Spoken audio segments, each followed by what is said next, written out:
Hello and welcome to this video for AC Education. In fact, this is the first of 3 videos. Each of them are about 10 minutes and they're around the theme of the road to recovery. What we know now is that we are starting to think about children that haven't been attending school returning to school. Obviously some vulnerable children and key working children, children of key workers may have been going to school, but we're looking at other groups returning. So the purpose of these videos is just to kind of get us thinking about what's important, what can we be preparing for.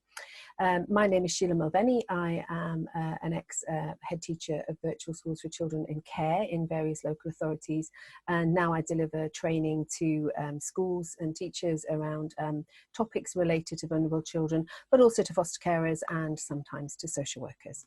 So this first of these 3 videos is called What We Know or Think We Know. So I'm just going to share my screen and we'll spend a few moments just thinking about what we know or think we know. So, as I mentioned, we're thinking about the road to recovery. We're thinking about returning to school and what sort of things are important. Now, if you talk to anybody, if you're involved in social media and you read on Twitter, there is a wealth of people, people involved in education, but also parents and people that work in schools, people that work for other agencies related to children, where one of the biggest concerns is that some of the children are going to need considerable help and support in terms of being able to deal with what they've experienced over the last few months and get to a place where they can learn. So we're just going to consider some of the things we might want to think about. As I mentioned, there are 3 videos. This is the first, and in this one we're going to look at what we know or think that we know. So what we know. Well, we know that something big has happened. This is stating the obvious. We've been living it every day. I'm sure quite a few have been watching the news briefings, or maybe like me, some of you have actually stopped watching the news briefings. It's something that we've all experienced together, but within that, we've each had our own unique experience. And we've each of us, as well as having our experience, told ourselves a story about that experience. And that is the bit that is entirely different. So the first bit, we've all experienced a pandemic, but our experience of that will be very different for different individuals. So we're just going to think a little bit about what that experience means. Now, for some, what we know, this is another thing we know that our experience of trauma, and for some people this experience may have been traumatic, our experience of trauma depends not only on the event and what happens, but also on the protective factors that are available at the time. We also know that stress created by trauma, particularly toxic stress, which is created by traumas that are prolonged and repeated and inescapable, can have a powerful impact on the brain, particularly young brains, developing brains. But what we also know is that stress created by trauma can be eased or mitigated by having close, attached relationships with calm, caring, supportive adults. So basically, if you're experiencing trauma, but you have adults around you who can support you through that, kind of hold you as a child, help reduce anxiety, help explain what's happening, those things can make the experience of that event be less traumatic. So whenever we're thinking about trauma, it's quite helpful to think about kind of a set of scales. So we have on the one hand, the event, the trauma and the stress, and on the other hand, we have the resilience factors. So the resilience factors might be being very supported within a family, maybe a family with quite a lot of adults who have capacity in terms of time and emotions and availability in terms of supporting children. Now, resilience, I think we need to check ourselves and remind ourselves that resilience is not, children aren't born with resilience. If a child has experienced trauma and stress with adults who can help them manage that stress, then the impact is likely to be lessened and they may ultimately develop some resilience kind of from that, because we all get more resilient when we know we've been through tough times and kind of not only survived or survived and got over it, but also that maybe we've thrived within it sometimes. But children are not born resilient. Children are not born able to regulate their emotions. They learn that. And if they haven't learned that, and if they're not resilient, that is not a weakness in their character. That is that their experiences in the past and the degree of support they've had in the past has not led them to be resilient. So if they're not resilient, it's not their fault. If they hadn't had the support that they need, then that's not their fault either. These are children we're talking about, and young people, and their experience of what's happened recently will be massively impacted by the adults who've been around them. The other thing we know is that emotions are contagious. This is a quote from Daniel Goleman, who's written quite a bit about this. We've all experienced it, haven't we? That, you know, if you have a good time with a friend or several friends where the emotions are very positive, you share jokes, you laugh, you enjoy each other's company, then we feel good. However, if you have an interaction with somebody, you know, even if it's someone like in a shop, then actually if the people are rude to us, then that can make us feel less happy. We can walk away feeling quite bad. We've probably all had an experience where we've walked into a room and we've picked up on the emotions. And if you are living in a situation where tensions are high, where there's a lot of unregulated emotions, then that becomes quite contagious. We pick these things up.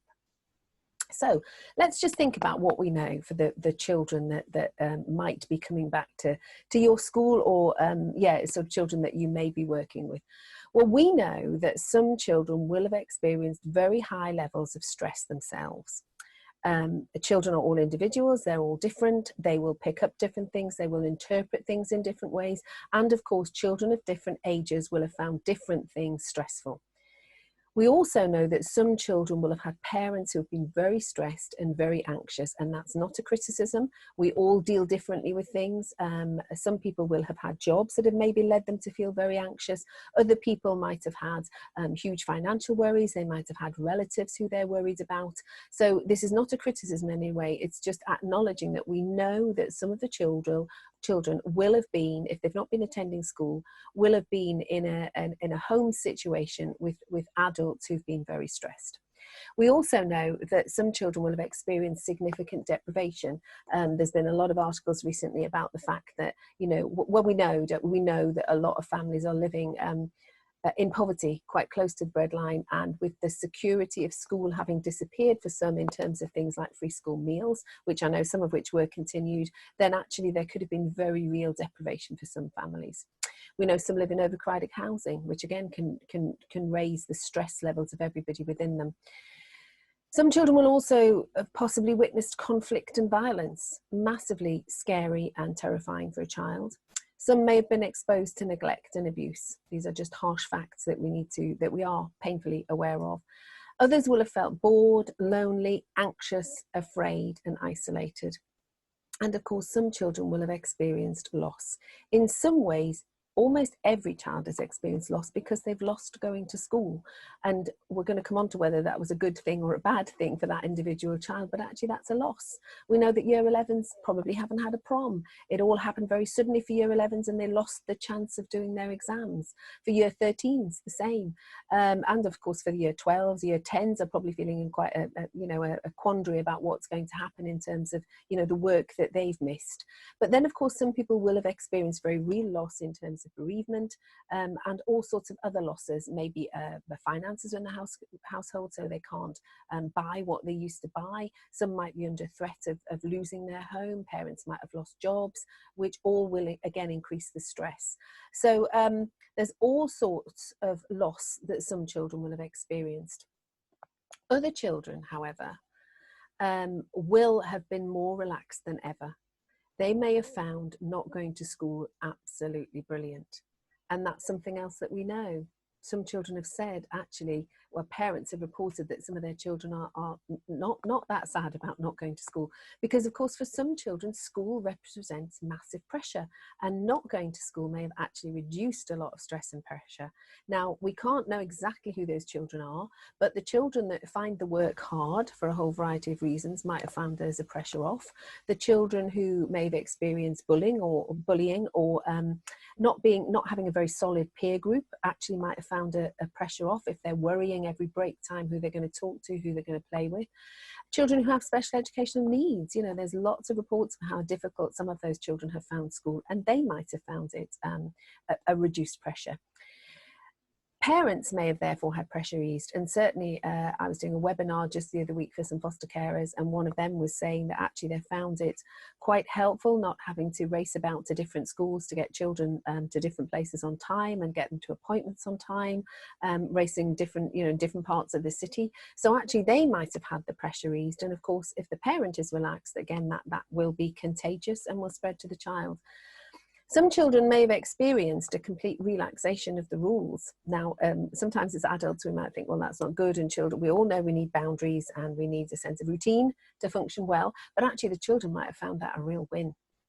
So, we might be critical about the fact that children have stayed up for ages watching films or playing PlayStation and then getting up quite late in the morning. But actually, the child might have experienced that as something really nice.